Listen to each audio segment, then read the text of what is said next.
Salam bahagia dan salam sejahtera bagi kita yang dikasihi oleh Tuhan.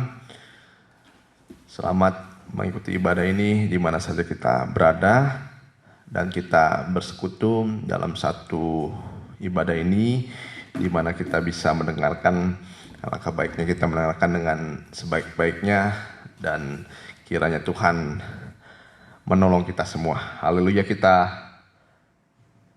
angkat satu lagu pujian, Tuhan Aku Rindu.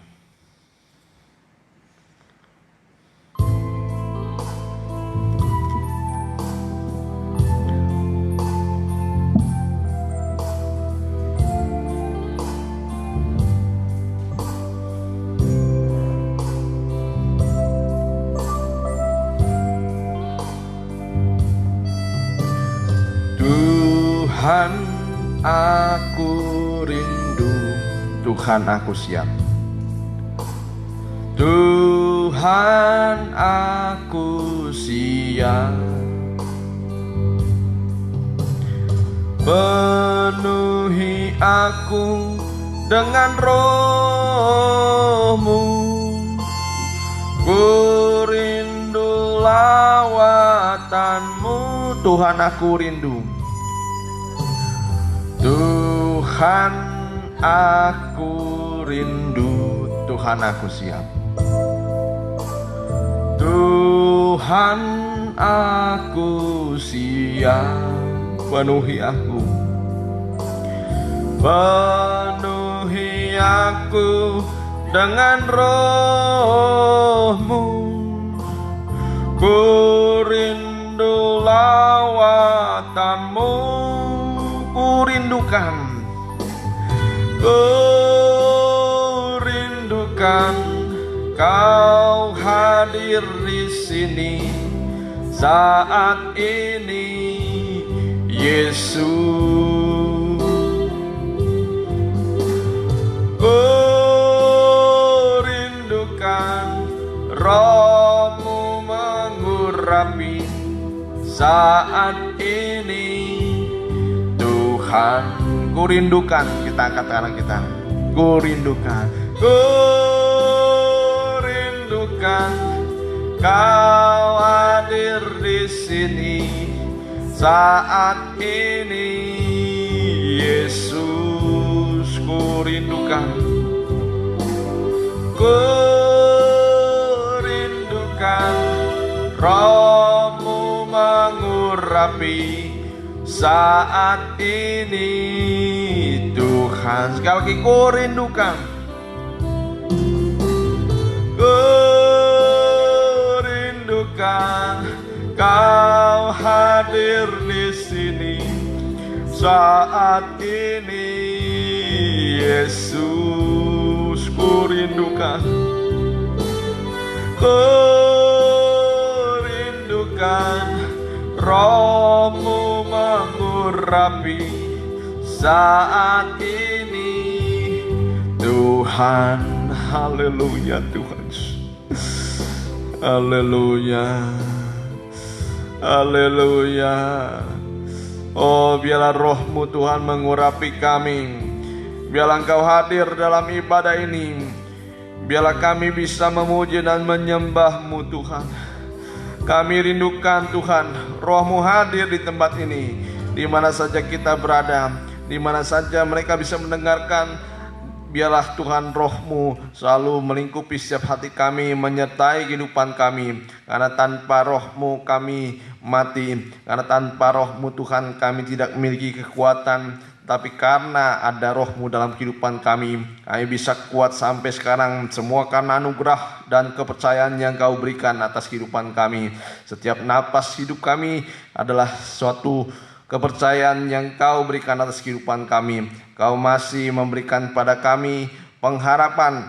Kau memberikan kepada kami Tuhan panjang sabar yang selalu Tuhan Kau berikan, dan tidak pernah habis-habisnya Tuhan. Tetapi satu kali Tuhan, mereka yang tidak mempergunakan panjang sabar daripada-Mu, mereka akan mengalami suatu kengerian Tuhan. Tetapi oleh sebab itu Tuhan, kami mau Tuhan menghargai apa yang Kau telah berikan atas kehidupan kami. Terima kasih Tuhan, terima kasih. Urapi hamba-Mu yang akan menyampaikan firman-Mu dan memimpin ibadah ini. Semua juga Tuhan yang mendengarkan, Engkau urapi dengan Roh-Mu Tuhan. Terima kasih kuasa-kuasa jahat yang mau menggawah hati pikiran kami.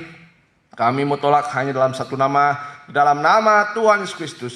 Biar lebih kuatnya pergi dari tempat ini, terutama dalam hati dan pikiran kami. Di dalam nama Tuhan Yesus kami sudah berdoa, haleluya, amin. Ya, kita lanjutkan pujian selanjutnya, mari kita nyanyikan, Kalau Tuhan Besertaku. Dengan sukacita kita nyanyikan lagu ini.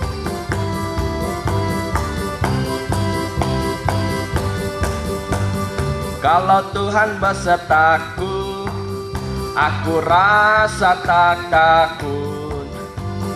Kalau Tuhan besertaku, aku rasa sentosa. Kalau Tuhan besertaku, siang malam terjaga. Kalau Tuhan besertaku, segala susah hilanglah. Kalau Tuhan besertaku, aku rasa tak takut. Kalau Tuhan besertaku, aku rasa sentosa. Kalau Tuhan besertaku, siang malam terjaga.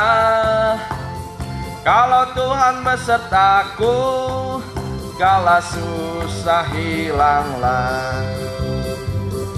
Ya, yang paling penting dalam kehidupan ini ada penyertaan Tuhan atau tidak di dalam setiap langkah kehidupan kita. Kalau ada Tuhan di setiap langkah kehidupan kita, dikatakan kita tidak usah takut, tidak usah gentar, walaupun dalam menghadapi lembah kekelaman sekalipun, kita tidak akan takut bahaya. Sekarang akan banyak dibuktikan mana orang yang disertai oleh Tuhan dan mana orang yang tidak disertai oleh Tuhan. Ketika kita menghadapi segala sesuatu dalam kehidupan kita, percayalah bahwa penyertaan Tuhan itu selalu ada dalam langkah-langkah kehidupan kita. Dan ketika penyertaan Tuhan ada dalam setiap langkah kehidupan kita, kita merasa tenang karena Dia menjaga 24 jam. Setiap saat Dia ada untuk kita. Haleluya. Kita lanjutkan kembali pujian selanjutnya, penyertaan Tuhan.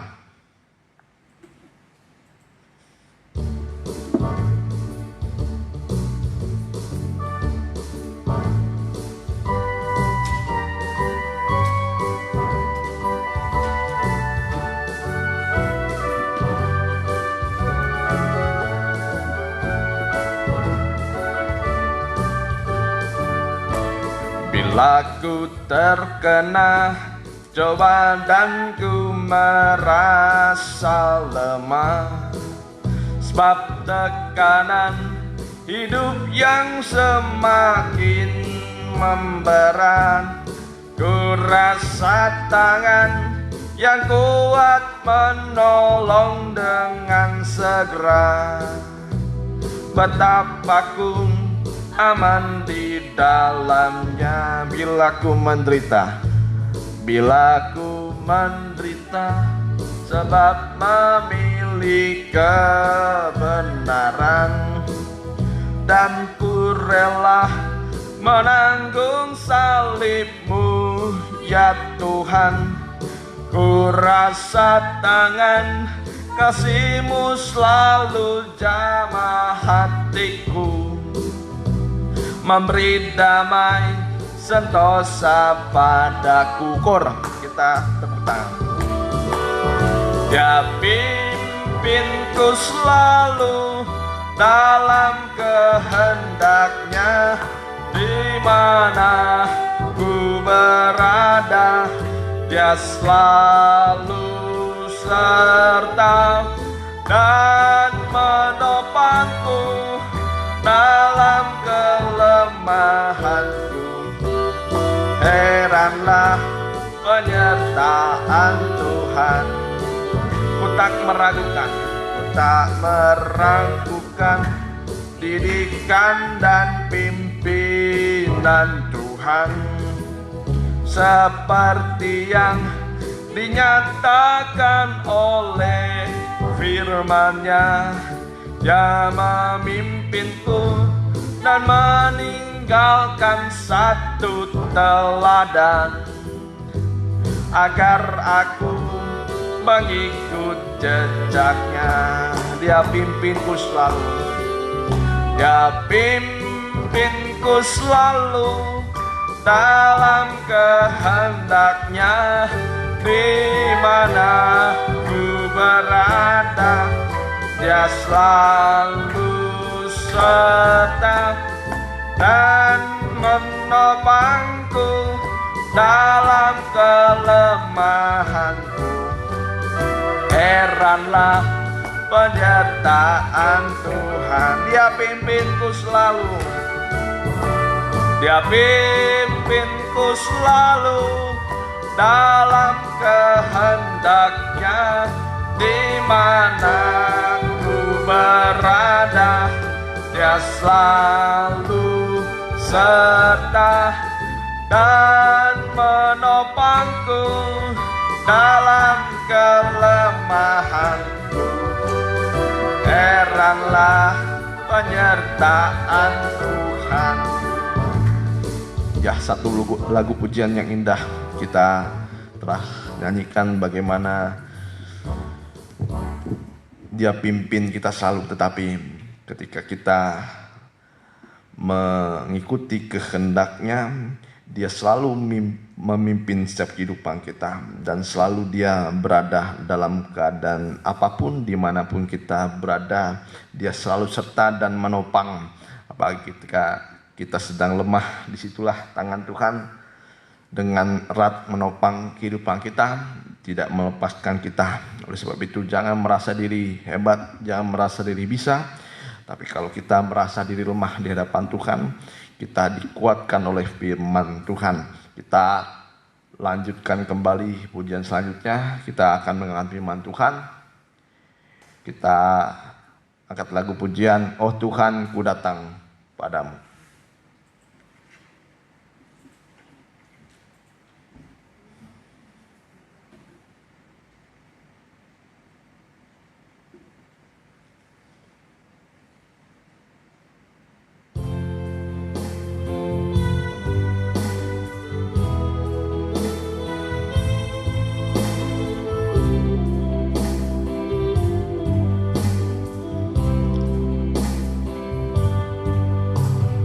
Oh Tuhan, ku datang padamu, ku bawa seluruh kehidupanku, ku serahkan tubuh, jiwa dan roh, dikerjakan oleh kuasa pengajaranmu. Ku mau diubahkan Tuhan sebagai ciptaan, sebagai ciptaan baru, kudus dan berkenan. Ku tinggalkan semua perbuatanku yang lama, ku mau jadi mempelaimu Tuhan. Oh Tuhan, beriku kemenangan. Oh Tuhan, beriku kemenangan, mengalahkan kedaginganku, agar hidupku dipimpin Roh-Mu, menyenangkan di pemandangan-Mu. Kita nyanyikan dari awal kembali. Oh Tuhan, ku datang padamu. Oh Tuhan, ku datang padamu. Ku bawa seluruh kehidupanku, ku bawa seluruh kehidupanku. Ku serahkan tubuh, jiwa dan roh dikerjakan oleh kuasa pengajaranmu. Ku mau diubahkan Tuhan sebagai ciptaan baru, kudus dan berkenan. Ku tinggalkan semua, haleluya, perbuatanku yang lama. Ku mau jadi mempelaimu Tuhan. Oh Tuhan, beriku kemenangan. Oh Tuhan, beriku kemenangan, mengalahkan kedaginganku, agar hidupku dipimpin Roh-Mu, menyenangkan di pemandangan-Mu. Oh Tuhan, beriku kemenangan. Kita katakan, Tuhan, beriku kemenangan, mengalahkan kedaginganku, agar hidupku dipimpin Roh-Mu, menyenangkan di pemandangan-Mu, menyenangkan di pemandangan-Mu, menyenangkan di pemandangan-Mu. Haleluya Tuhan, haleluya. Banyak pergumulan yang kami hadapi, yang merintangi kami, tetapi pergumulan yang penting dalam kehidupan kami adalah melawan segala kedagingan kami, di mana kedagingan ini yang harus dirobek pada akhir-akhir ini, sehingga kami bisa menanti-nantikan kedatangan-Mu yang kedua kali. Ketika kami merobek setiap keinginan daging, kami mengarahkan kehidupan kami kepada kehendak-Mu, karena dalam kehendak-Mu nyata masa depan yang indah, masa depan yang baik, dan selalu Engkau nyatakan kehadiran-Mu dalam kehidupan kami. Terima kasih Tuhan, terima kasih ketika kami merobek setiap keinginan daging kami, Roh-Mu bekerja atas kehidupan kami, Roh-Mu berkuasa atas kehidupan kami. Oleh sebab itu Tuhan, nyatakanlah firman-Mu yang memberikan pada kami kekuatan. Kalau ada kesalahan, kiranya Engkau menasihati kami, menegur kami, supaya kami menjadi baik kembali keadaan kami, menjadi suci seperti Engkau Tuhan. Terima kasih Tuhan, terima kasih. Kami akan mendengarkan firman-Mu, urapi hamba-Mu yang akan menyampaikan firman-Mu. Terima kasih Tuhan, terima kasih. Kiranya firman-Mu menjadi kekuatan bagi kehidupan kami, jawaban atas kehidupan kami, terlebih menyempurnakan kehidupan kami lewat firman-Mu. Terima kasih Tuhan, terima kasih. Kami alaskan doa ini hanya dalam nama Tuhan Yesus. Haleluya, amin. Ya, silakan duduk kembali. Ya. Salam sejahtera bagi kita yang dikasihi oleh Tuhan, di mana saja kita bisa mendengarkan, terutama dalam ibadah pemuda remaja. Ya, memang dibuat pagi-pagi ini ya semi rekaman, kan dimasukkan di channel lain. Jadi disiapkan lebih awal, ya, disiapkan lebih awal. Ya, kita angkat, kita buka kitab kita, Amsal 3 ayat 32. Amsal 32 ayat Amsal 3:32. Amsal 3 ayat 32. Ya, kita di dalam ibadah pemuda remaja kita mengangkat dari kitab Amsal. Ya, kitab Amsal ini ditujukan kepada, bisa dilihat di ayat yang pasal-pasal pertama dari Amsal. Ya, ini ditujukan kepada mereka yang belum berpengalaman, ya, terutama kaum muda yang memang pengalamannya seringkali diukur melalui jalan kehidupannya masing-masing. Karena pengalaman masing-masing kaum muda berbeda-beda, tapi kalau kita mendengarkan nasihat dari firman Tuhan, karena firman Tuhan ini berpengalaman dari awal mula penciptaan sampai nanti pada akhir zaman, bahkan berpengalaman sebelum dunia diciptakan. Ya, itulah firman Tuhan. Dia mengerti apa yang akan terjadi, dia mengerti apa yang harus dilakukan. Oleh sebab itu, alangkah baiknya kita mendengarkan dan alangkah baiknya kita baca kitab Amsal ini, terutama khusus kaum muda dan semua orang yang saya rasa di sini banyak pengajaran-pengajaran yang besar di kitab Amsal. Dengan tegas sekali dinyatakan pada orang-orang yang percaya, dan bagaimana kehidupan orang-orang percaya dan bagaimana juga kehidupan orang-orang yang tidak percaya. Kita baca ayat 32 ya. Karena orang yang sesat adalah kekejian bagi Tuhan, tetapi dengan orang jujur ia bergaul erat. Kutuk Tuhan ada di dalam rumah orang fasik, tetapi tempat kediaman orang benar diberkatinya. Apabila ia menghadapi pencemooh, maka ia pun mencemooh. Tetapi orang yang rendah hati dikasihaninya. Orang yang bijak akan mewarisi kehormatan, tetapi orang bebal akan menerima cemooh. Ya, kalau kita lihat di ayat ini, kita lihat juga di situ ada kasih dan juga keadilan Tuhan. Kasih Tuhan nyatakan kepada mereka yang taat dan setia. Tetapi kepada mereka yang di sini mulai menyimpang, mulai sesat jalannya, di sini dikatakan mereka yang sesat adalah kekejian bagi Tuhan. Ya, jadi kalau kita melihat firman Tuhan, kita harus melihat firman Tuhan seluruhnya, karena satu saat nanti firman Tuhan akan berlaku kepada orang yang setia dan orang yang tidak setia.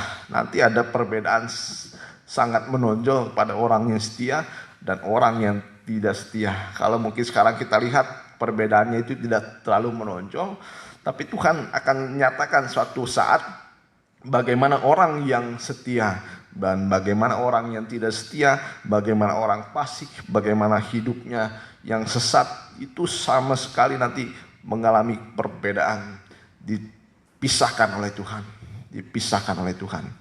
Nah, kita harus mengerti sekarang firman Tuhan dalam bentuk pengajaran, ya.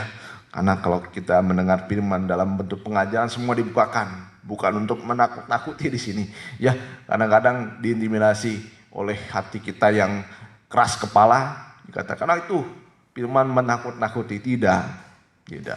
Firman Tuhan itu jujur dan dia akan menyatakan apa yang terjadi sesudah kita mendengar firman Tuhan, apa yang terjadi ketika kita melanggar firman Tuhan, apa yang terjadi ketika kita setia kepada firman Tuhan, semua Tuhan akan nyatakan dan dia tidak akan pernah berbohong dan manusia tidak bisa mengelak nanti. Ya, oleh sebab itu dengarkanlah apa yang dikatakan oleh firman Tuhan. Ya, kita lihat dalam terjemahan lama, sebenarnya dalam terjemahan lama yang menyimpang di sini menyimpang. Ya, orang yang sesat. Ya, artinya kalau dalam terjemahan lama itu menyimpang, artinya jalannya bengkok. Ya, jalan bengkok itu kita diingatkan adalah jalan ular. Ya, di sini dikatakan orang yang sesat adalah kekejian bagi Tuhan dan dengan orang yang jujur ia bergaul erat. Ya, kita akan bawa tekanannya di ayat 32 karena waktu minggu kemarin ayat 31 ya. Ayat 31 bagaimana orang sesat di sini dikatakan yang bengkok hatinya, ya, yang jalannya bengkok. Kita ingat adalah seperti jalan ular. Ya. Nah, sebagai anak Tuhan kita sudah diselamatkan oleh Tuhan dan ditebus dari dosa-dosa. Nah, pergumulan kita adalah melawan pemerintah di udara, penguasa di udara. Kita lihat di Efesus 6 ayat 12. Nah, ini jalan dari ular ini yang sebenarnya kita tidak boleh ikuti, ya. Jalan dari ular ini tidak boleh kita ikuti. Efesus 6 ayat 12. Nah, kita lihat yang sesat itu adalah orang yang memiliki jalan seperti ular, ya, jalan seperti ular. Efesus 6 ayat 12, karena perjuangan kita bukanlah melawan darah dan daging. Kalau dalam terjemahan lama, dan sebenarnya darah dan daging ini maksudnya adalah manusia. Nah, kita bukan melawan manusia, kita bukan melawan orang-orang, kita bukan melawan siapa yang terlihat oleh kita, tapi melawan pemerintah-pemerintah, melawan penguasa-penguasa, melawan penghulu-penghulu dunia yang gelap ini. Nah, di sini bukan artinya melawan pemerintahan, bukan. Di sini artinya melawan pemerintah-pemerintah, penguasa-penguasa, penghulu-penghulu dunia yang gelap ini, yaitu roh jahat di udara, yaitu roh jahat di udara. Ya, itulah yang kita lawan. Jadi yang kita lawan di sini bukan manusia dalam bentuk darah dan daging. Itu bukan musuh dari anak-anak Tuhan, dan itu bukan tujuan kita, ya. Karena kalau kita dengar lawan kita adalah iblis, dunia, dan daging. Itulah yang kita lawan. Nah, daging ini daging, ya. Di sini kita lihat dulu bagaimana kita harus melawan pemerintah-pemerintah, penguasa-penguasa, penghulu-penghulu dunia. Nah, pemerintah dunia maksudnya di sini artinya adalah roh jahat yang berkuasa atas dunia, ya, berkuasa atas dunia dengan kejahatannya. Nah, kita lihat roh jahat ini yang sekarang menjadi penguasa-penguasa di udara. Ya, kita tidak bisa melihat roh jahat itu, tetapi pekerjaannya kita bisa lihat. Ya, pekerjaannya kita bisa lihat dan bisa dirasakan. Dan musuh kita bukan manusia, yaitu darah dan daging. Musuh kita adalah penguasa-penguasa di udara. Jadi ada dua tabiat atau dua tabiat khusus dari iblis ini atau penguasa-penguasa di udara. Yohanes 8 ayat 44. Yohanes 8 ayat 44. Ya, Yohanes 8 ayat yang ke-44. Nah, ini tabiat inilah yang mau disusupi atau dikendalikan, ya, mau disusupi kepada anak-anak Tuhan. Dan begitulah nanti banyak tabiat-tabiat dari anak-anak Tuhan, anak-anak muda, di mana saja bisa kita lihat dan bisa mungkin kita rasakan, mungkin saya alami, kita alami, kok kenapa saya bisa begini? Ya, kita baca di Yohanes 8 ayat 44. Ya, Yohanes 8 ayat yang ke-44. Iblislah yang menjadi bapamu, dan kamu ingin melakukan keinginan-keinginan bapamu. Ia adalah pembunuh manusia sejak semula dan tidak hidup dalam kebenaran. Nah, ini ciri dari iblis. Dia pembunuh dan juga dia tidak hidup dalam kebenaran. Sebab di dalam dia tidak ada kebenaran. Apabila ia berkata dusta, ia berkata atas kehendaknya sendiri. Sebab ia adalah pendusta dan bapa segala dusta. Jadi kalau kita lihat di Amsal tadi, Tuhan bergaul erat kepada orang-orang yang jujur. Tapi orang yang bengkak-bengkok, yang sesat, ya, di sini adalah orang-orang, ya, orang-orang yang seperti jalannya seperti ular, ya, jalannya seperti ular. Ya, kita lihat di sini. Jadi dua ciri tabiat khusus dari iblis. Satu adalah bapa pembunuh, dan yang kedua adalah bapa dari pendusta. Ya. Bapa dari pembunuh dan bapa dari pendusta. Nah, kita kalau lihat di sini, kalau ini memang disampaikan kepada ahli-ahli Taurat. Ya, karena mengapa? Karena firman Tuhan tidak ada tempat dalam hati mereka. Kita baca di ayat yang ke-37. Nah, mengapa banyak sekali anak-anak muda hidupnya menyimpang? Mengapa banyak sekali anak-anak muda hidupnya sesat, tidak tahu arah, tidak tahu tujuan? Ya, jawabannya di ayat 37. Ya, aku tahu bahwa kamu adalah keturunan Abraham. Nah, kita semua dikatakan keturunan Abraham juga secara rohani. Ya. Ketika kita mengenal Tuhan sebagai orang percaya, kita disebut juga keturunan Abraham. Tapi kita lihat, tetapi kamu berusaha untuk membunuh aku, karena firmanku tidak beroleh tempat di dalam kamu. Ya, jadi ini gejala-gejala bagaimana orang-orang yang mulai menyimpang kehidupannya, yaitu kalau tidak ada firman dalam dirinya. Ya, kalau firman itu ditempatkan dalam hatinya begitu kecil, begitu sedikit sekali, bahkan kadang-kadang firman itu tidak ada tempat dalam hati mereka. Kalau firman itu tidak ada dalam diri seseorang, dia akan terseret, dia akan mulai kehilangan arah. Ya, seperti ahli Taurat dan orang Farisi, mereka tidak memberi tempat sedikit pun supaya firman ada dalam diri mereka.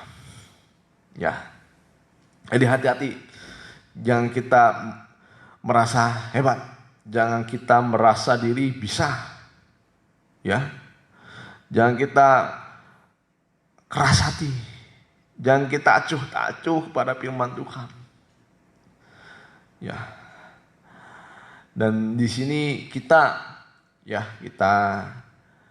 dan Bapak Gembala, saya juga memberi pilihan.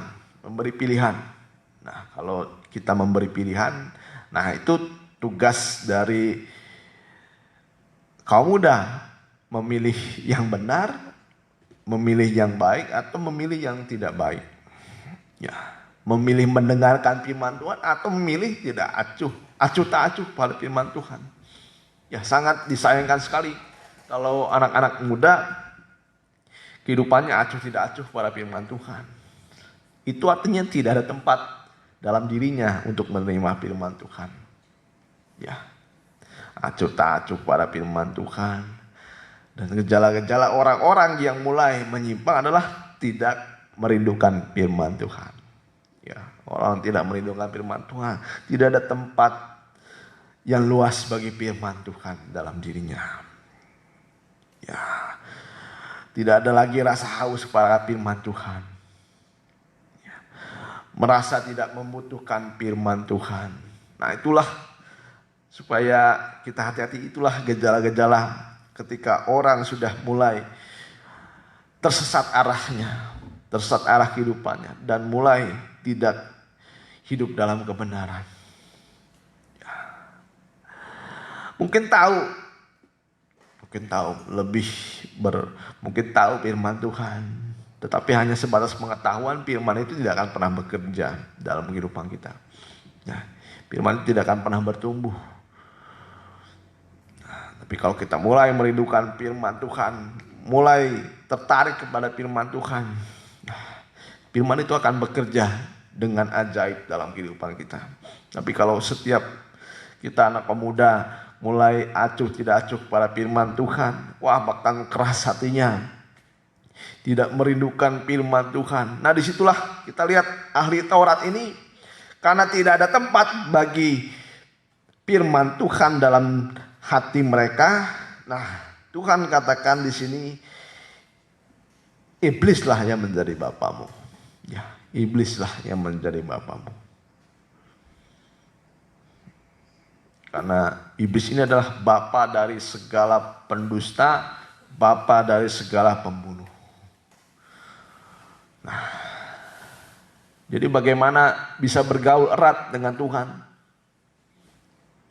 Ahli Taurat ini sangat menentang Tuhan.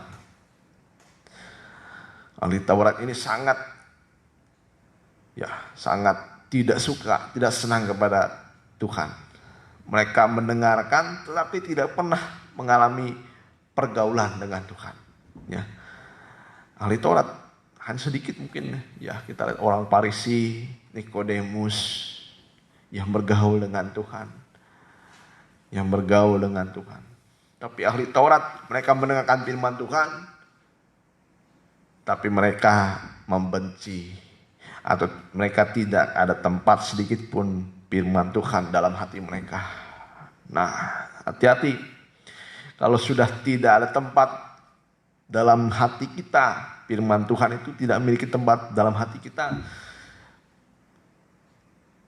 tempat yang kosong itu akan dimanfaatkan sebaik-baiknya oleh penguasa-penguasa di udara. Ya, iblis itu kalau lihat ada tempat yang kosong dalam hati manusia, secepat itu dia akan memasuki ya tempat itu. Kalau sudah tidak ada Tuhan, iblis akan masuk di situ.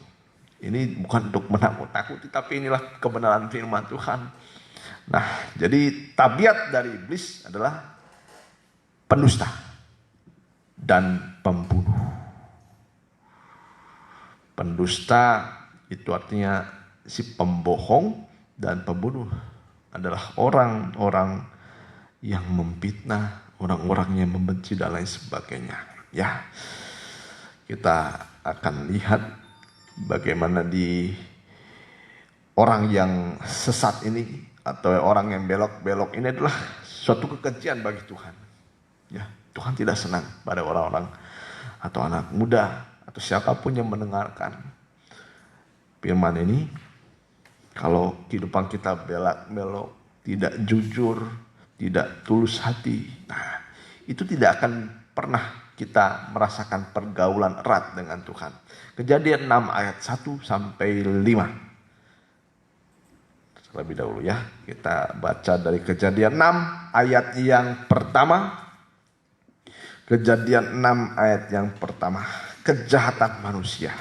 Nah, kita bandingkan sekarang mana orang yang bergaul erat dengan Tuhan, mana yang suatu kehidupan yang tidak berkenan kepada Tuhan. Ya, kejahatan manusia. Ketika manusia itu mulai bertambah banyak jumlahnya di muka bumi, dan bagi mereka lahir anak-anak perempuan, maka anak-anak Allah melihat bahwa anak-anak perempuan manusia itu cantik-cantik. Lalu mereka mengambil istri dari antara perempuan-perempuan itu, siapa saja yang disukai mereka. Berfirmanlah Tuhan, Rohku tidak akan selama-lamanya tinggal di dalam manusia. Nah, jadi pergaulan erat Tuhan ditunjukkan ketika Tuhan memberikan kepada kita Roh Kudus. Ya, Roh Kudus itu ada dalam diri orang yang bergaul erat dengan Tuhan. Ya. Tapi karena manusia ini jahat, Rohku tidak akan selama-lamanya tinggal di dalam manusia. Nah, jadi hati-hati kalau ada seseorang yang dikaruniakan Tuhan Roh Kudus dalam dirinya, tetapi Roh Kudus itu selalu didukakan, Roh Kudus itu selalu diduakan, ya, dan tidak pernah mendengarkan suara dari Roh Kudus yang juga Tuhan sampaikan lewat firman-Nya, dan firman itu selalu diingatkan oleh Roh Kudus dalam diri kita supaya mengerjakan apa yang harus kita lakukan dan memberikan kita kekuatan. Ya. Rohku tidak akan selama-lamanya tinggal di dalam manusia, karena manusia itu adalah daging, tetapi umurnya akan 120 tahun saja. Ya, pada waktu itu orang-orang raksasa ada di bumi, dan pada waktu sesudahnya, ketika anak-anak Allah menghampiri anak-anak perempuan manusia, dan perempuan-perempuan itu melahirkan anak bagi mereka. Inilah orang-orang yang gagah perkasa di zaman purbakala, orang-orang yang kenamaan. Ketika dilihat Tuhan bahwa kejahatan manusia besar di bumi dan bahwa segala kecenderungan hatinya selalu membuahkan kejahatan semata-mata. Nah, jadi akhir zaman ini ditunjukkan juga Tuhan seperti manusia pada zaman Nuh. Manusia zaman Nuh, kita lihat di sini walaupun hanya beberapa ayat saja dijelaskan oleh Tuhan, keadaan manusia pada zaman Nuh ini sudah mewakili keadaan manusia zaman akhir. Manusia zaman akhir sudah diwakili, sudah diperlihatkan oleh Tuhan. Inilah seperti orang-orang pada zaman Nuh. Yaitu kecenderungan hatinya hanya melakukan yang jahat. Walaupun tidak sepenuhnya menjadi orang jahat, kalau hatinya sudah cenderung kepada yang jahat, nah itu mulai menyimpang, sesat, belak-belok. Nah inilah suatu kekejian bagi Tuhan. Akibat dari kejahatan atau kecenderungan hatinya untuk berbuat jahat, di sini dikatakan menyesalah Tuhan. Menyesalah Tuhan, di situ dikatakan ayat yang ke-6, maka menyesalah Tuhan bahwa ia telah menjadikan manusia di bumi dan hal itu memilukan hatinya.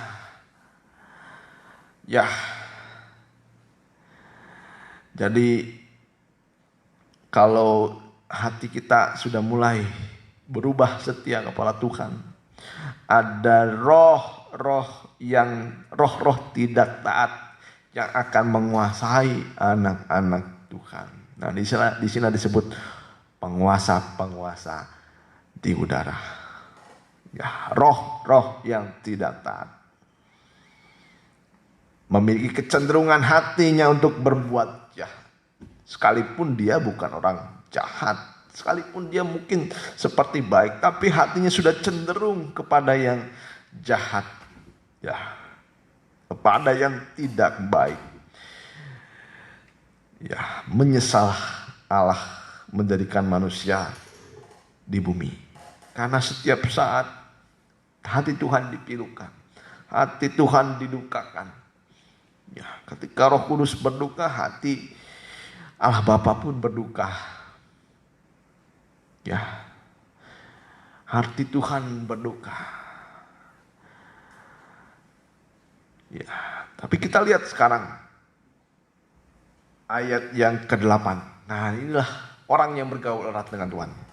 Beberapa ayat lagi. Tetapi Nuh mendapat kasih karunia daripada Tuhan. Tetapi Nuh mendapat kasih karunia daripada Tuhan karena dia memiliki jiwa yang lain daripada orang-orang dunia.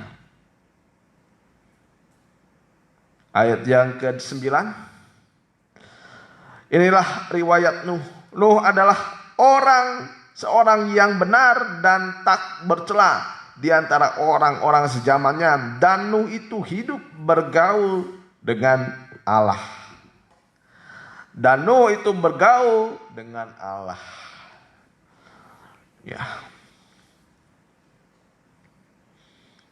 Nuh ini lain jiwanya. Nuh mendapat kasih karunia. Sebenarnya sebenarnya di ayat 2 anak-anak Allah. Selain Nuh itu banyak anak-anak Allah. Mereka disebut juga anak-anak Allah. Berarti Tuhan mengakui di situ mereka anak-anak Allah dan ada Roh Kudus dalam hatinya. Tetapi dikatakan Rohku tidak selama-lamanya. Rohku tidak selama-lamanya tinggal dalam manusia. Karena manusia itu daging, penuh kedagingan. Nah, karena hidup Nuh ini bergaul erat dengan Tuhan, Tuhan memberikan kasih karunia kepada Nuh karena hidupnya bergaul erat dengan Tuhan. Ya, artinya di sini bergaul erat itu berkenan kepada Tuhan. Mereka yang hidup bergaul kepada Tuhan, ada firman Tuhan pribadinya. Itu firman Tuhan ada dalam pribadinya. Tuhan sendiri adalah firman Tuhan hadir dalam hatinya. Dan Nuh ini menyenangkan hati Tuhan, artinya berkenan. Nah sekarang kalau dikatakan anak muda, wah buat apa saya hidup berkenan kepada Tuhan? Saya masih muda, masih hidup, masih banyak umur saya, masih bisa hidup saya 50 tahun lagi, atau 55 tahun lagi, atau 45 tahun lagi. Banyak sekali kesempatan-kesempatan yang bisa saya berikan nanti untuk Tuhan. Nah itulah kadang-kadang anak muda semacam itu pemikirannya. Ya. Nah di sini Nuh hidup bergaul erat dengan Tuhan. Ayub 29 ayat yang keempat. Ayub 29 ayat yang keempat. Nah di sini juga kita lihat contoh dari kehidupan orang-orang muda yang dari remajanya sudah bergaul erat dengan Tuhan. Ya. Seperti ketika aku mengalami masa remajaku, ketika Allah bergaul karib dengan aku di dalam kemahku. Ya. Ketika yang maha kuasa masih besertaku dan anak-anakku ada di sekelilingku. Ya, cukup dulu sampai situ. Nah, jadi kita lihat contoh kehidupan yang bergaul erat dengan Tuhan sedari mereka remaja. Ya, dari mereka remaja. Mereka kalau kita lihat di sini seperti Ayub. Dia sudah menunjukkan hatinya kepada Tuhan, mengasihi Tuhan, bergaul erat dengan Tuhan. Ya, mungkin banyak remaja berkata, apa untungnya bergaul erat dengan Tuhan pada masa-masa ini. Toh nanti ada suatu saat saya akan kembali kepada Tuhan. Ya nanti sajalah kalau semua sudah hancur, tidak mungkin seperti itu. Ya nanti sajalah kalau sudah mengalami jalan buntu. Kalau nanti sajalah kalau sudah habis-habisan. Ya, kemarin saya juga ada seorang pemuda, ya, setelah habis-habisan, setelah jalan buntu, setelah jalan tidak ada lagi jalan keluar dalam masa mudanya, padahal masih umur, ya masih muda sekali, belum umur 30 tahun. Ya, karena sudah mulai kehidupannya mencoba menyimpang dari kebenaran firman Tuhan dan mencoba melawan kebenaran firman Tuhan. Akhirnya hidupnya diizinkan Tuhan. Ya, diizinkan Tuhan mengalami masa-masa yang sukar. Nah, jangan sampai seperti itu dulu. Jangan sampai seperti itu dulu. Ayub dikatakan pada masa remajaku Ayub sudah bergaul erat dengan Tuhan. Bergaul karib dengan Tuhan. Mencari Tuhan setiap saat. Menghargai kemurahan Tuhan. Menghargai kasihnya Tuhan. Itu Ayub. Dan kita juga lihat Nuh di sini. Nuh adalah orang benar. Yang tak bercelah. Mungkin kita melihat dua tokoh ini, kita mungkin berkata, wah itu terlalu suci, terlalu sulit untuk dilakukan, terlalu tinggi. Nah itu kalau ada pemikiran semacam itu, anak-anak muda tidak akan pernah belajar untuk berusaha hidup berkenan kepada Tuhan. Ya. Nah, kalau orang sudah berusaha untuk hidup tidak berkenan kepada Tuhan, dia tidak akan merasakan pergaulan yang indah bersama dengan Tuhan. Pergaulan karib itu akan dirasakan pada orang-orang yang berkenan kepada Tuhan yang selalu menyenangkan Tuhan. Ya, apa untungnya kadang-kadang kaum muda dalam hatinya? Apa untungnya ibadah sih hari ini? Apa untungnya sih ibadah minggu depan? Toh hidup begini saja. Toh saya kehidupan saya lakukan. Besok saya beruntung. Toh kehidupan saya sekarang tidak taat kepada Tuhan. Toh kehidupan saya tahun depan saya rasakan hanya seperti ini juga. Atau mungkin seperti berkelimpahan. Nah, kalau kita berpikir semacam itu artinya firman sudah tidak ada dalam diri kita. Ya, firman yang hidup itu tidak ada dalam diri kita. Ya, sudah mulai menyimpang. Waduh, sekarang banyak sekali dengan ya kisah-kisah sampai begitu ngeri. Sampai ada mungkin orang kumpul kebo, berbuat cabul dan lain sebagainya. Ya, kadang terlalu sedih kita mendengarkannya. Ya. Kita baca di ayat 33 di Amsal 3. Amsal 3 ayat 33. Jangan kita berpikir penyertaan Tuhan. Jangan kita pikir dulu kita bisa melakukan ini dan itu. Kita baca di ayat 33. Nah, kita lihat di sini. Kutuk Tuhan ada di dalam rumah orang fasik. Nah, kita berdoa kita tidak menjadi bagian orang fasik ini. Ya, tetapi tempat kediaman orang benar diberkatinya. Tempat kediaman ini artinya satu rumah, satu keluarga. Ya, dalam terjemahan lain dikatakan keluarga orang-orang yang berkenan diberkati. Ya, seperti Nuh, satu keluarga, satu rumah, mereka diberkati oleh Tuhan. Saya tidak menekankan berkat lebih dahulu. Berkat itu adalah bagiannya Tuhan.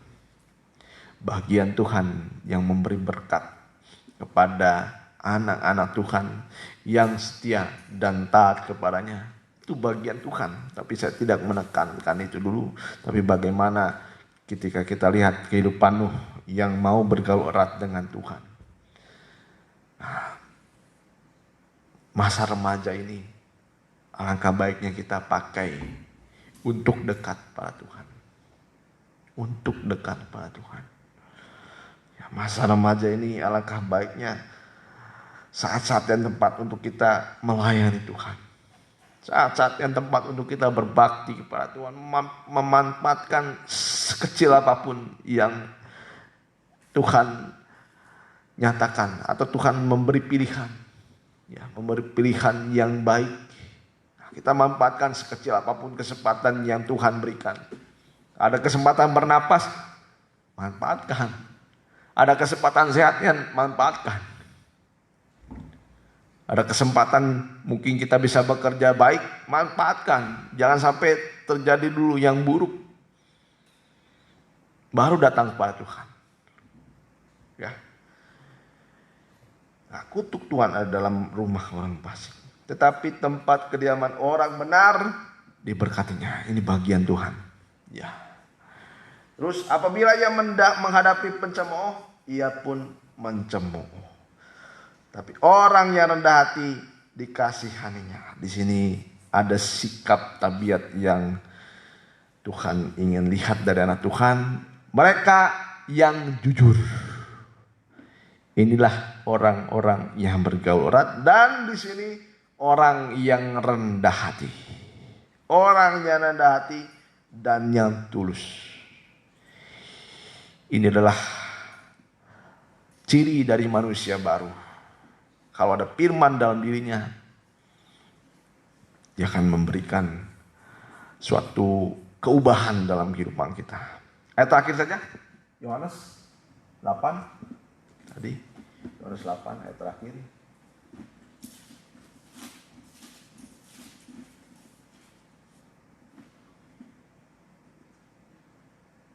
Ayat yang ke-47.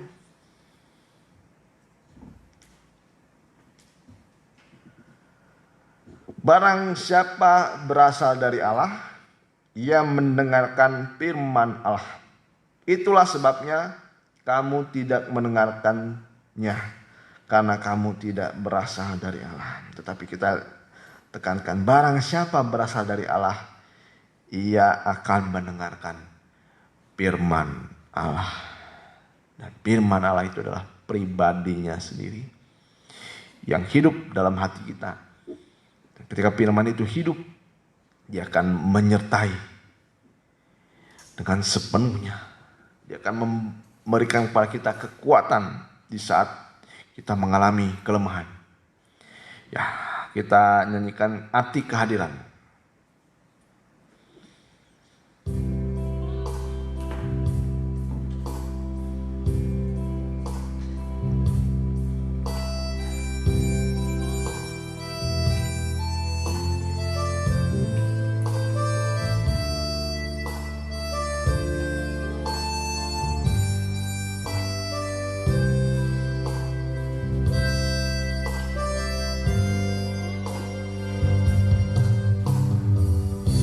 Jalanmu tak terselami oleh setiap hati kami, namun satu hal yang ku percaya, ada rencana yang indah. Tiada terduga kasih-Mu, tiada terduga kasih-Mu, heran dan besar bagiku. Arti kehadiran-Mu selalu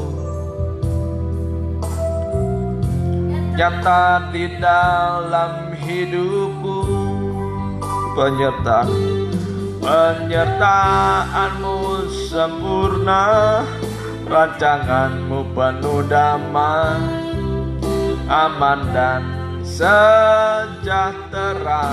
Walau di tengah badai, ingin ku selalu bersama, rasakan keindahan arti kehadiran-Mu Tuhan. Jalan-Mu tak terselami, jalan-Mu tak terselami oleh setiap hati kami, namun satu hal yang ku percaya, ada rencana yang indah. Tiada terduga kasih-Mu, haleluya. Tiada terduga kasih-Mu, heran dan besar bagiku, heran dan besar bagiku. Arti kehadiran-Mu selalu nyata di dalam hidupku.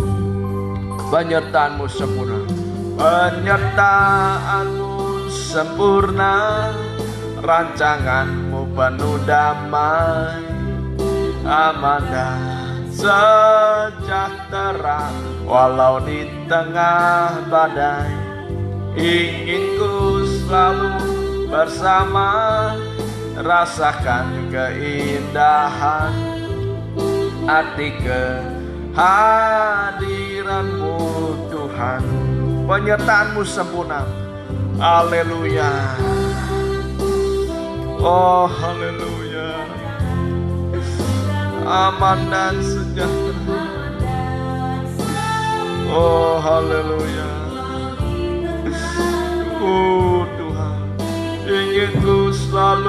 bersama, rasakan keindahan arti kehadiran-Mu Tuhan. Musik saja. Haleluya.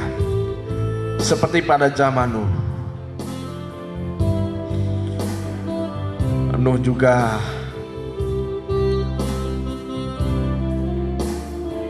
melihat bagaimana akhir kehidupan dari orang-orang yang sesat, orang-orang yang tidak setia. Terus musik saja. Tapi ketika datang air bah,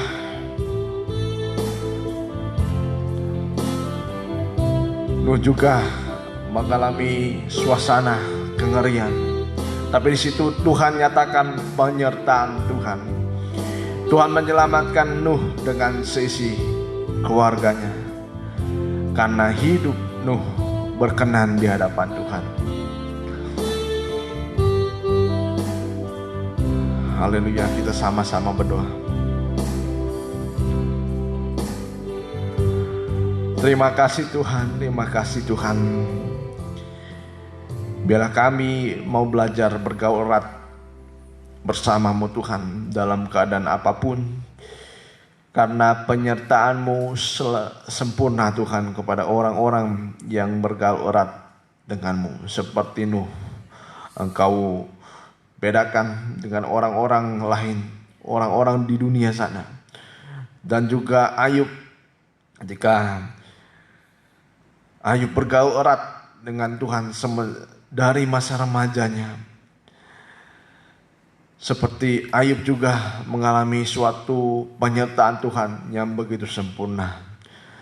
Dan kami juga Tuhan ingin mengalami Tuhan penyertaan yang daripada-Mu, yang begitu kami nantikan dan rindukan. Taman pada zaman-zaman akhir ini Engkau lebih menyatakan lagi Tuhan penyertaan-Mu dalam kehidupan kami. Penyertaan-Mu adalah penyertaan yang ajaib, yang sempurna. Selalu kami nantikan dan rindukan. Dan kami sudah rasakan Tuhan dalam kehidupan ini begitu damai dan begitu tenang Tuhan kalau Engkau berserta kami. Dan kalau Engkau berserta kami, siapakah lawan kami? Engkau akan memberikan kemenangan pada kami. Tuhan terima kasih, Tuhan terima kasih. Dan tolonglah Tuhan, pada masa-masa muda ini kiranya kami belajar hidup berkenan kepada-Mu, bergaul erat dengan-Mu. Supaya kami merasakan selalu Tuhan senantiasa kasih-Mu yang baik, yang ajaib dalam kehidupan kami. Terima kasih Tuhan, terima kasih. Dan kiranya firman yang kami sudah dengar bisa ditanam dalam hati kami dan bisa berbuah-buah dalam kehidupan kami, buah kebenaran dalam kehidupan kami. Terima kasih Tuhan, berkati segala usaha pekerjaan anak-anak-Mu di mana saja mereka berada, yang bersekolah juga Engkau berikan nilai yang baik, taat kepada guru masing-masing, tidak melawan, tidak berkata yang tidak benar kepada mereka. Dan juga tolong yang mencari pekerjaan Kau beri yang terbaik bagi kehidupan mereka. Dan bagi yang mencari pasangan hidup juga beri yang seiman, beri yang terbaik, beri yang selalu mengasihi-Mu Tuhan, yang takut akan Engkau. Terima kasih Tuhan, terima kasih. Kiranya permohonan dan doa kami Engkau dengar, bahkan Engkau jawab Tuhan. Engkau nyatakan perbuatan-Mu yang ajaib. Terima kasih Tuhan, terima kasih. Dan terimalah berkat dari Allah Bapa, Sang Putra, dan Roh Kudus. Dan penyertaan Tuhan yang menyertai kami sekalian sampai kesudahan akhir zaman. Di dalam nama Tuhan Yesus kami sudah berdoa. Haleluya. Amin.